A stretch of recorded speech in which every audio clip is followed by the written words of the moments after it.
This playthrough is rated T for teen. Now it's time for Chapter 2, An Uneasy Attention. Greetings and salutations, viewers. Vauldemare back here with another episode of Hotel Cape West. It's time to read Chapter 2 in the novelization of the story. Chapter 2, Unwelcome Attention, Los Angeles, December 19, 1980, 8 a.m. As the morning sunlight filtered in through the window, the alarm clock by Hyde's bed let out a deafening wail. Hyde turned over. "Go away. Let me sleep some more." But the alarm clock wasn't listening. He blearily lifted his head off the pillow. "I don't have to get up for work anymore. Stop bugging me." Nothing. He reached out and smacked the alarm clock, stopping the noise.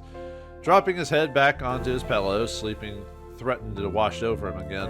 But slumber was interrupted once more, this time by the phone ringing, yelling for attention. "This isn't even funny." Hyde fumbled for the receiver. "Hello?" When he heard the voice at the other end, he thought it might be another anonymous call, but his sleep-filled head corrected him. It was his mother, Jeannie. Jeannie had raised Hyde alone after her husband had died. She now lived in New Jersey, where she worked as a nurse. It had been rather a long time since they had last spoke. She asked Hyde why he wasn't getting ready for work, and he told her he had the day off, which isn't a lie exactly. Hyde wasn't quite in the mood to tell his mother he'd been fired. "Why are you calling me so early? Is something up?" he asked. He didn't sense any urgency in her voice, but Jeannie wasn't usually the type to be calling him so early in the morning. "Actually, there was something. A man going by the name Rex Foster called. Do you know him?" Hyde had never heard of him. According to Jeannie, it asked her whether she was the mother of an ex-NYPD detective, Kyle Hyde, and whether Hyde was still searching for his former partner, Brian Bradley. Bradley's name set off Hyde's alarm bells immediately. How does this person know any of that? He racked his brain, searching for any traces of the name Rex Foster, but nothing came to him. "If you get any more calls from strangers asking you questions," he began to tell his mother, who seemed slightly unsettled at this point. She understood what he was getting at. Hyde started to say his goodbyes, but Jeannie halted him. She hadn't talked to him in a long time and wanted to know how her son was doing. Specifically, she asked if he was still pursuing Bradley. The subject of Bradley had obviously been a concern of hers for the previous 4 years, ever since he quit the force for that very reason. Hyde assured her that his search was over. He also told her that she didn't need to worry so much about him. She admitted that she was still having difficulty letting him go. She then asked about Ed, and the owner of Red Crown. He and Jeannie had known each other for many years. Ed and Hyde's father had first met each other 25 years earlier, when Ed was a cop with the LAPD. He then turned out to be the one who discovered Hyde's father's body, dead in a parking lot. "Are you two getting along?"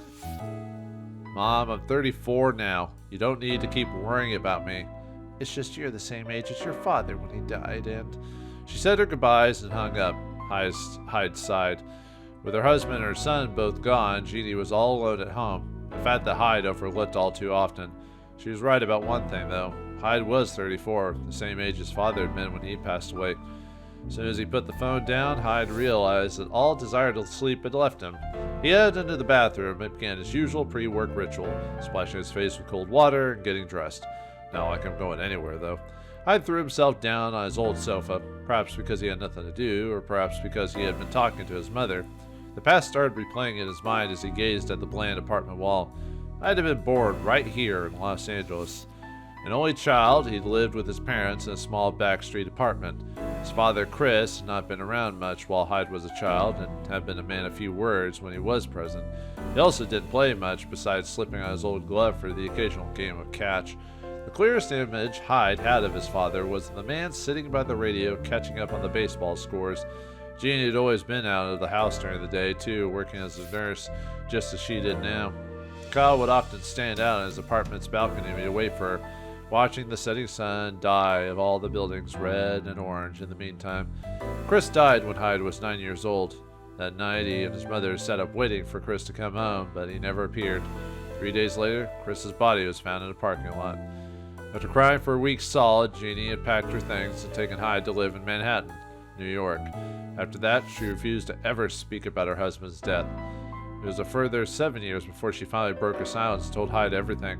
She told the 16-year-old Kyle that his father had been a safecracker and that, the night he died, he had gone to carry out his final job. 6 years later, Hyde joined the NYPD. Naturally, Jeannie hoped that he could find out the truth behind his father's death. But after gaining some experience as a police officer, Hyde saw multiple cases go by that were exactly like his father's, cases where people had become embroiled in shady activities and ended up dead. He knew that there were often truths about these events that the families would be better off not knowing.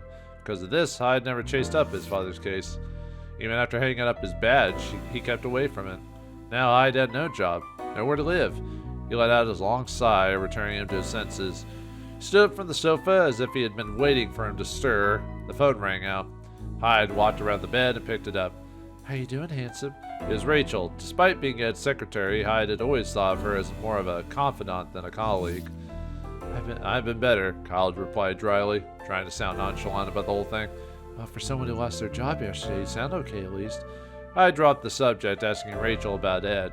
She said that he was still angry, although it was understandable given that Hyde had gone to do a job, then not shown up at the place and not phoned for 3 days. She considered that Hyde could come and apologize in person, but he'd probably be turned away. There really was nothing she could do. Is Ed there now? Hyde asked. Rachel told him that Ed had gone to see the candidates' speeches for the mayoral election. Apparently, Hugh Speck, Ed's former boss, was in the running. Rachel told Hyde that if anything came up, she'd get him on his pager and that he should remember to keep it on him. If it was anyone but Hyde she was talking to, that would have been a given, but she knew about his habit of turning it off at the earliest convenient opportunity. She also mentioned a phone call she received from a certain Rex Foster. He had called looking for Hyde, so she told him Hyde was taking the day off. She said she'd get in touch with Hyde later and hung up. Putting down the receiver, Hyde mused over the piece of information. This was the second time he had heard mention of Rex Foster. Who was this man? He decided thinking about it wouldn't solve anything, but he couldn't get the matter out of his mind. As if in response, the door buzzer sounded. Hyde opened it to find Tony standing there, looking panicked. "Hyde, man, you gotta help me," Tony said. Hyde sighed. "What do you want, Tony?" Hyde was never in any mood to help Tony, because he always got roped into one of Tony's big messes, ended up having to rescue him from something or someone. Tony started speaking at a mile a minute, tripping over his own words and generally making no sense at all. Whoa, Hyde said, raising a hand. "Slow down, Tony. Stop gibbering and tell me what happened." Tony started again, and this time Hyde could follow. He said he was in some trouble and needed Hyde to help clear out his name. The story was that Mary from room 206 had come banging at Tony's door and demanded they return her ring. No matter how he tried to convince her, he had no idea what she was talking about. She refused to listen. At the end of his tether, Tony had come to Hyde for help, convincing her. As he watched Tony repeatedly insist he hadn't done anything, Hyde started to believe it. Tony was an idiot and a moocher, but he was no thief. Hyde decided he wanted to assess the situation for himself and left the room. Mary was standing in the hallway, arms crossed and an irritated look on his face. In the 6 months since Mary had moved in, Hyde had barely even seen her, let alone talked to her. When he asked what the problem was, she said that her ring had been stolen and pointed the finger right at Tony. Pressing her about the details, Hyde surmised the situation as follows. Mary had gone to the library to get a drink from a vending machine and forgot to lock her door. On the way down, she passed Tony on the stairs. She bought her a drink, then when she got back to her room, the ring was gone. Mary seemed convinced that Tony had stolen it. She declared Tony, as a man who was always short on dough, wouldn't have any qualms about stealing a ring to make some quick cash. "What?" Tony was incensed. He raised his arm as if to attack Mary, but Hyde grabbed him and managed to calm him down. Seeing that the situation could only get more volatile, Hyde continued to question Mary, his police training taking over. When exactly did the ring go missing? She explained that it happened an hour previously. She was sure she had left the door closed, but when she returned, the door was open and the ring was gone. The ring itself was extremely valuable, with a 3-carat diamond and rubies inlaid. "I didn't steal your damn ring," Tony insisted again. Do you really think I would trust anything you say?" Mary retorted. The two continued fighting, and Tony reached for Mary's arm. Hyde wasn't time to stop him, grabbing her by the wrist. "Let me go," Mary yelled, her voice bouncing all the way down the corridor. The door to room 203 flew right open, right behind the three, and Betty stormed out. Betty complained about being woken up this early. She turned on Mary. "I heard the whole thing, Mary. I think you're pointing the finger at the wrong person." Mary turned red in rage as Betty went on. Apparently, while moving in 6 months ago, some of Mary's items had gone missing. Mary had pointed the finger at Billy from room 205, but it turned out the removals company had simply made a mistake. Mary was about to interrupt, but Betty held up her hand to quieten her. At least check your room thoroughly before you point fingers, she said firmly. And if you really want to continue this ruckus, do it somewhere else. Betty returned inside her room, slamming the door. An awkward atmosphere descended upon the corridor. Hyde suggested that Mary search her room one more time. If the ring was still nowhere to be found, she could look through Tony's things. Mary agreed, but on one condition, that Hyde be the one to search her room. Hyde agreed, only to get the whole mess out of the way. Mary ushered him into her room to begin the search. Pulling apart the pristine room, Hyde searched everywhere he could, but the ring was nowhere to be found. Deciding that Mary must have left it somewhere, he asked her if she recalled putting it down anywhere, such as by the sofa or on the table. She said she didn't remember doing so. Suddenly, a glint caught his eye. Something was shining in the tiny space between the dresser and the chest of drawers, but the space was too thin. He needed something to reach in there. What could he use? He asked Mary, and she said he could use whatever he found in the room. Hyde took a look around the room for inspiration. Searching through the drawers, he found a tape measure. Now, if I extend this... He pulled out the tape measure and pushed it in the small space. He tried to aim for the shiny item, but the tape was always either too long or too short. Shaking it around in frustration was only making it worse. Taking a deep breath, he relaxed his arm, lowered the tape measure again. Carefully moving it towards the glinting item, he managed to hook the tape measure on it and fish it up out of the space. The shiny item was a diamond ring. Hyde handed the ring to Mary. She reacted first with relief, then with regret. She apologized for the mistake, and Hyde told her that everyone makes mistakes. Mary said she wanted to apologize to Tony, and Hyde told her bluntly that he would go and do it privately, thinking that it would be much safer to do it that way, given the screaming match they had heard earlier. With Mary thanking him profusely, Hyde left the room. When he emerged into the corridor, he ran into Tony, pacing back and forth, who instantly attacked him with questions. Hyde assured him that the ring had been found, and that Mary was extremely sorry about what had happened. Tony angrily said that her apology wasn't enough, and that she should practically be on her hands and knees, begging for forgiveness. Hyde sternly told him to give it a rest. She's really embarrassed and not exactly proud of what she said. We're all going to be clearing out of these apartments soon. Do you really want to cause any more trouble for yourself?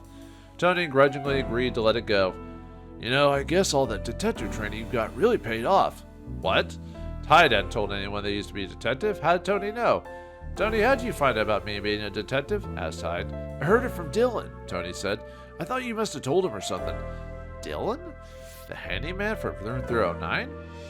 Hyde decided that it was time he had to talk with Dylan. As for Tony, he had to go for an audition. And if I do well, I'm going to get a live gig. He took off down the hall. What a mercenary, Hyde thought as he waved Tony off. His thoughts then turned to Dylan. How did Dylan know that Hyde was a detective? Had he nothing else to do? So he started to head for Dylan's apartment. Just as he started moving, his pager beeped. It was a message from Rachel. Hyde shelved his plans for the time being and headed back to his room. Maybe Ed's in a better mood now. Hyde picked up the phone and called Rachel, who let him know Ed was back. She transferred him over. Ed took the call, but from the sound of things, his mood was even worse than the day before. In case Ed changed his mind and hung up, Hyde quickly told him about the mysterious order sheet he had received the day before. The order form had told him to find the Scarlet Star, which disappeared at Hotel Cape West 25 years ago.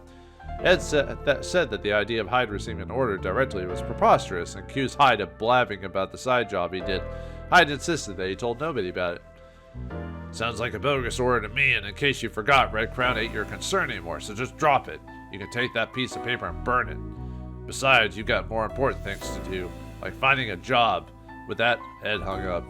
Maybe it was bogus, Hyde mused, but he couldn't let it go off of it so easily. Even if it was, who would go to the trouble of leaving it, and why? Hyde's thoughts wandered back to what Tony had said before. He had found out about Hyde's past from Dylan. There had been too many distractions already. It was time to head out and find Dylan. Luckily for him, he didn't have to go all the way to Dylan's room, instead finding Dylan standing in the third floor corridor. Hyde got right to the point, questioning Dylan about what he had told Tony. He was asking you about you, so I told him that. Ask about me? Hyde pressed Dylan about it. What was he asking you? Dylan replied that he was fixing Tony's door 2 weeks prior and that Tony had invited him downstairs for a drink. That was when the subject of Hyde had come up. Tony had asked Dylan what he knew about Hyde, saying that he wanted to be friends with him. Hyde considered this. That made sense in a twisted way. But how had Dylan known about his past in the first place? When asked, Dylan explained that he had seen an article about Hyde in the newspaper. 3 months previously, he had done some plumbing work for a man who had just moved from LA to LA from New York. There were some old newspapers in the apartment, and Dylan had spotted Hyde's name in one of them. According to Dylan, the newspaper talked about an NYPD undercover operation. Did your partner really betray the NYPD? Did you really shoot him? Hyde squirmed uncomfortably at having his past talked about so lightly. Before he could respond, Hyde heard a noise behind him and turned to see a man glaring at him. You really should take your chat elsewhere, the man said bluntly. You're blocking the hallway. It was Frank Raver, an aging man living in room 302, the apartment above Hyde. Hyde had a particular bone to pick with Frank. The man had an irritating habit of getting up in the middle of the night and pacing through his apartment. Frank didn't waste his breath on pleasantries. Move. Frank's tone of voice instantly hit a nerve in Hyde, who wasted no time confronting the old miser about his nighttime strolls. The old man didn't rise to Hyde's accusations, insisting that it was preposterous to assume anyone's footsteps could be heard in a solid building like Cape West Apartments. Hyde indignantly retorted that they were loud enough to keep him up at night. He was usually a cool, rational man, but when confronted with the cause of somebody's sleepless nights, all his reserves went out the window and pure fury took over. Saying that the situation was about to get out of hand, Dylan stepped in. Mr. Hyde is just trying to say that he's noticed some noise coming from your room. He's not trying to start an argument with you. Isn't that right, Mr. Hyde? Hyde grudgingly agreed. Frank, mollified a little, caustically said that he would be more careful to stay in his bed during the night if that was acceptable for Hyde. Frank then turned to Dylan. It seems that someone left trash by the fire door on the 4th floor again. We wouldn't want an incident like before now, would we? I recommend you get up there and clear it up right away. With that, Frank stalked away and entered his room. Dylan shook his head. 4th floor again? There's nobody up there, so it's a big pain to keep it in order. Dylan then took his leave and started running towards the stairs. Wait, what was Frank saying about an incident? Hyde decided he wouldn't get any answers from Frank, so he followed Dylan up the stairs.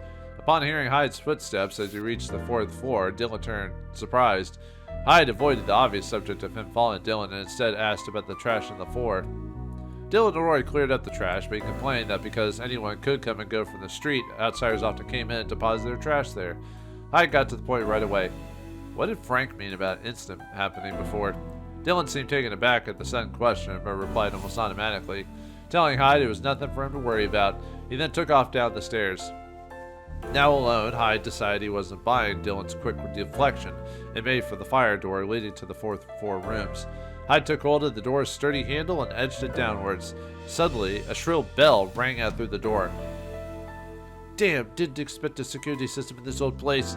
Hyde jumped at the sound, but his instincts quickly took over. Gotta find the off switch. He scanned the immediate vicinity and spotted a control panel on the wall. Opening it, he saw 2 switches, both on the on position with red LEDs lit up. Maybe I have to turn these off. Grabbing both switches at the same time, he flicked them into the off position, and just as suddenly as it had begun, the alarm stopped. Sighing in relief and turning around, he was confronted with Dylan, who had heard the alarm and came dashing up the stairs. Dylan angrily asked what Hyde was doing up there. Hyde quickly replied that he accidentally set off the alarm. Familiar with exactly how the alarm was set off, Dylan wasn't buying the accidental part. You were trying to open the door and snoop around the off-limits area, weren't you? An unpleasant atmosphere descended upon the corridor, only broken by a sharp voice. Dylan, care to explain what is going on here? The voice belongs to Mags, who was walking towards them from the stairs, looking stern. Hyde noticed Dylan beginning to quake under her stare. Dylan attempted to explain the situation, but his voice was trembling so much he could barely make himself understood. At the same time, Mags noticed Hyde was also present. Hyde decided he needed to step in and apologize, but before he could tell the truth, Dylan seemed to gather his courage and told Mags that he was conducting a test on the security system. A test? Mags said doubtfully. At this time of day? Her eagle eyes traveled between the two men. Dylan stared imploringly at Hyde, who finally chipped in, saying that Dylan had asked him to help out with the written test. Mag eyed them both with some suspicions, but seemed to accept their explanation. Agreeing that it was a good idea that the safety measures should be kept in order, Mags communicated her gratitude to Dylan for his vigilance and went back to the stairs. With Mags gone, Dylan turned to Hyde, expressing his annoyance to Hyde for forcing him to lie to Mags. Dylan told Hyde it was about time he went back downstairs. All I did was touch the damn door, and now it looks like I owe Dylan for vouching for me. As instructed by Dylan, Hyde headed back down the stairs and went back to his room. Sitting back down on his sofa, Hyde once again found himself thinking about the mysterious order sheet. His eyes wandered over to the clock. It occurred to Hyde that it was now 4 p.m. the time Ed's old boss was due to have his grand introduction on the television. He flipped on the TV and switched to Channel 5, immediately seeing an image of Hugh Speck. According to the reporter, Speck had left the LAPD 13 years early to become a politician. So this guy was in the LAPD when they found my old man. The reporter went on to state that Speck had closed many cases while in the LAPD, including cases of police corruption. He was also the favorite to be elected as mayor. Hearing this, Hyde decided that a man like that would probably not have been in the charge of a minor homicide like his father's. Turning off the TV, Hyde was again left with nothing to do. Not used to having a free time during the day, Hyde had no idea how to occupy himself. Too early for dinner? I guess I'll go to the cafe and grab a coffee. Hyde headed downstairs to his favorite source of coffee, Lucky's Cafe on the first floor. While walking through the lobby, Hyde ran into a young man who greeted him instantly. Hyde cursed himself. He had completely forgotten the man's name. You're Kyle Hyde from room 202, aren't you? Evidently knew Hyde's name pretty well. That just made Hyde even more annoyed at his own forgetfulness. Hyde tried to subtly get the man to reveal his name, but he saw through the deception straight away and reintroduced himself as Charles Genet with no small amount of irritation. Hyde explained that he didn't tend to remember things that didn't directly affect him. Interesting attitude, Charles said, still sounding somewhat peeved. Hyde thought to himself, this guy can mind his own business, and replied, yeah, that's how I am. But try to make the effort to remember my name from now on. Yes, Charles replied patronizingly. When I forget a person's name, I feel terrible inside. Good for you. Charles was an exchange student from France who had been living in room 305 for the last year. According to Betty, he wanted to be a movie director, which probably explained why he was so abrasive. Charles asked Hyde about the alarm upstairs, to which Hyde replied that it was just been a test. A test? Charles said. I thought it might have been something a little bit more exciting. Here we go again, I thought. What? How does everyone know about this mysterious incident but me? Hyde asked about it, and luckily for him, Charles is more willing than Dylan to tell him what happened what happened. Apparently someone had gone up to the 4th floor and set a fire there. Frank from room 302 had noticed it and put it out. That's all? Why was Dylan climbing up about it?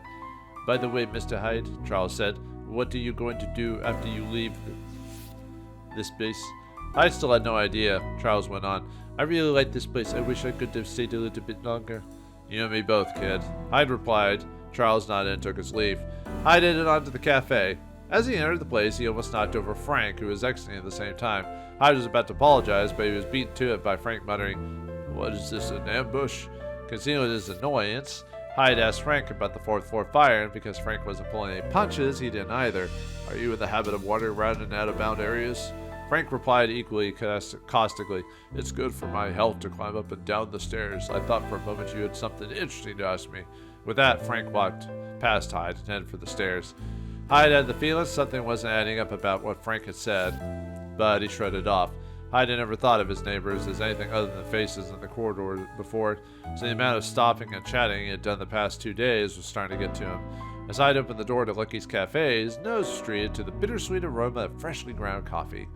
A cheerful voice greeted him. Welcome to Lucky's Cafe. Today's coffee is a straight Guatemalan mineral roast. Behind the voice was a cheerful young woman named Claire Regan. She was the daughter of the cafe owner, and her charming smile always made the customers feel at home. The cafe's menu was another great thing about the place. As owner, Sidney Regan's specialty was catering to his customers' every need. Claire always complained that he never made much money for being so willing to bend over backwards, but Sidney just ignored her. Lucky's Cafe was well known for selling good food at reasonable prices, and it worked in Sidney's favor. Hyde ordered a coarsely ground black coffee, and at Claire's recommendation, a dessert to go with it. He sat in his usual seat, relaxing, and waiting for his coffee. He wasn't kept waiting long. Claire soon showed up with a smile on her face and a mug of steaming coffee in her hand. She laid it down on the table along with a chocolate plum truffle dessert, then bustled off. After Kyle had a chance to try out both, the owner of the cafe, Sidney Regan, scolded over, Well, how is it? A talkative, opinionated man, Sidney was one of the few people Hyde didn't object to having a friendly chat with. Sidney was obviously fishing for comments about the dessert rather than the coffee, so Hyde replied that it wasn't bad. I thought so, Disney declared. I always find that adding some liquor boosts the impact of the ganache. Helps to balance the taste of the plums and cocoa, too. But Claire never listens to any of my suggestions. She's been getting more and more like my ex-wife.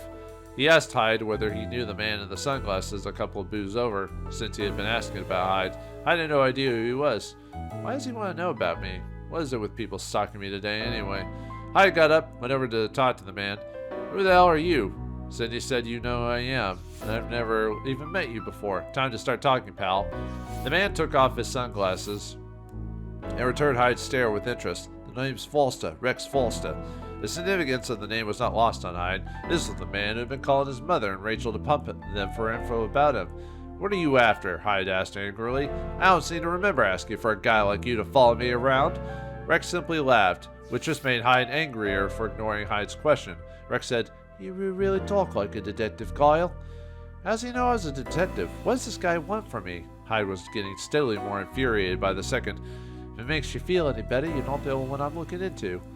"How's that supposed to make me feel any better? Who else are you investigating?" "Sorry, Kyle, can't really tell you anything right now. I don't want you getting in my way." The man kept avoiding Hyde's questions and giving infuriating answers. Hyde still couldn't figure out what he was after. Rex continued, "You see, despite quitting, you're still a detective. One whiff of a case and Officer Hyde comes biting you back." The man was absolutely incorrigible. Hyde decided that nothing was worth a conversation like this. Rex asked Hyde whether he knew about the trouble from the earlier on the second floor. Must have been talking about Tony and Mary. Hyde said nothing had happened. "Fair enough, I just wanted to ask." Rex got up from his chair and made to leave. "Not so fast," Hyde said angrily. "Take it easy, Kyle," Rex said in his calm manner. "There's plenty of time for us to sit down and chat, you know." Cindy came over to the fuming Hyde and asked who the man was. Hyde said that his name was Rex Foster and that he'd been asking questions about him. Cindy declared that he knew the man was suspicious. He had come in frequently over the last few days, ordered a single coffee, and just sat there watching people come in and go in the cafe. He also asked about stuff from the past, Cindy said uncomfortably. "What kind of stuff?" Kyle voiced his question, and Cindy replied that Rex had been asking about something that happened 13 years earlier when the building was still a hotel. Sidney said that Mags had asked him to keep quiet about it, but he would tell Hyde anyway. 13 years ago, there was an unsolved murder here. This immediately grabbed Hyde's interest. He asked for more details, but Sidney refused to tell him anything else. He voiced his concern that Rex might be a journalist trying to get a scoop about the old murder case. Hyde was even more confused now. Why would someone like that be investigating Hyde for? Sidney changed the subject. "So, who do you think you'll be stuck with as our new mayor?" He didn't wait for Hyde's response and immediately voiced his distrust of the favorite, Hugh Speck. Lowering his voice despite the lack of anyone around, he said that he had heard rumors Speck was on the take while in the force and he was racketeering, among other activities. Sidney concluded that all politicians were crooked, and as long as the economy and crime were looked after, he didn't care who took the spot. On that note, Sidney took down a newspaper from the counter. The article he showed Hyde was about a jewelry robbery that occurred nearby. Sidney said that crimes like this gave people his age the jitters, and that the MO was very similar to a string of crimes that happened a long time ago. Hyde wanted to know more, but Sidney was called to the counter by Claire and had to cut the conversation short. Hyde picked up the newspaper and had a look at the article. It said that the scene there was a sighting of a woman in a large black hat. The sighting suggested police that the case might be connected to the spat of robberies from 13 years ago, committed by the crime syndicate Condor, which had the same signature woman. A woman in a black hat, just like the woman Hyde had passed at the entrance the night before. Anyway, the classifieds. Alright, let's see what Chapter 2 has to offer now. Notes concerning Kyle Hyde, Part 2. Kyle's traits. While investigating Kyle Hyde's daily life, I heard a variety of amusing anecdotes. The first comes from Sidney Regan, who owned the cafe in Kyle's apartment building. According to Sidney, Kyle had often had his dinner at the said cafe when he was not away on business trips. Kyle's favorite was Sidney's California burger. I looked for it on the menu, but Sidney laughed and said I wouldn't find it. He always prepared it especially for Kyle after he had a long day on the job. "I specialize in serving what isn't on the menu," Sidney says, although my daughter likes giving them strange names. The California burger is the Tired Hyde, for example. Sidney also told me that Kyle would always tip generously, then put the rest of the change in his pocket and leave. I once asked him what he did with all that change he collected. He said that he put it all in an empty bottle as savings. He said that when he filled up the bottle, he'd buy a 20-year vintage bourbon and share it with me. Sidney kept chattering away, continuing his story. But he never did get that bourbon. The idiot had forgotten his rent one month, so he had to raid the bottle fund to pay up. Sidney said that he'd sold Kyle with a glass of his own secret vintage whiskey. That's what it's like as a single man. Set rules for yourself, but damned if you ever follow them. I also asked his old neighbor, Betty Mayer, about him. She told me about a side to Kyle that might not have been obvious at first glance. Kyle was a really strange person. Actually, strange doesn't even begin to cover it. It wasn't uncommon to find letters and stuff on the floor by the mailboxes. Now Kyle never even checked his own mailbox. Whenever he found something on the floor, he'd pick it up and bring it straight to the person. She related the tale of him bringing her a mail order catalog that had been left on the ground. It was the same when people dropped stuff in the corridor. Nobody else would ever notice it, but his eagle eyes would home in on them. Same as if it was in the corner or just plain hard to see. I remember finding something from Mary once too. I do wonder if that had something to do with his old job. Betty said that she had heard from someone in the building that he used to be a detective. She knew that his general manner made a lot more sense once she had learned that. I got the impression as her. If I may add something, Kyle didn't just notice things on the ground. He'd remember every tiny detail about them, but his moral compass would always guide him in the right direction, and he would never reveal that information to others. So don't worry, Betty. I and Kyle Hyde would continue to be the only ones who know that the catalog was for slimming belt with a slim blonde woman on the cover and the slogan, "Get yourself a top-class man with these seductive hips." Ooh la la. Alright, that's it for chapter 2. We'll continue chapter 3 next time.